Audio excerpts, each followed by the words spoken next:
Ништо ново не донесе повтореното гласање на изборното место 2011 во Тетовско ТРЦ. Идентична излезност, сличен резултат. Освоените мандати останува ист. По изборите почнува да се прават и математиките. Кој со кого и зашто.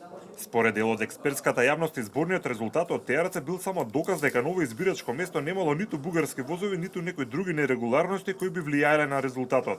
Според универзитетскиот професор Тања Каракамишева, од СДСМ едноставно сега мора да ја почитуваат волјата на граѓаните и да ја честитаат победата на ВМРО ДПМН. Тие мора да ја честитаат победата, затоа што ВМРО ДПМН и официјално вчера соопшти председателот на Државна изборна комисија има 51 пратеник, ВМРО СДСМ има 49 пратеници, што значи дека мнозинство пратеници освоила коалицијата за подобра Македонија предводена од ВМРО ДПМН, што укажува на тоа кој е изборен победник.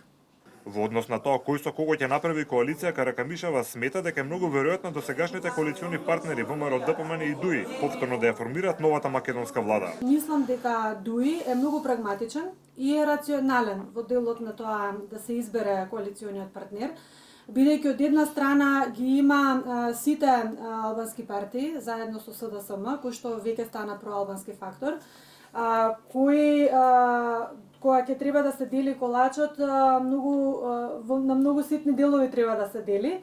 Наспроти овие другава коалициона понуда, која што ја има ВМРО ДПМН со ДУИ и евентуално со уште некој пратени плюс, каде што самиот колач, би рекла, и политичките интереси се многу поголеми.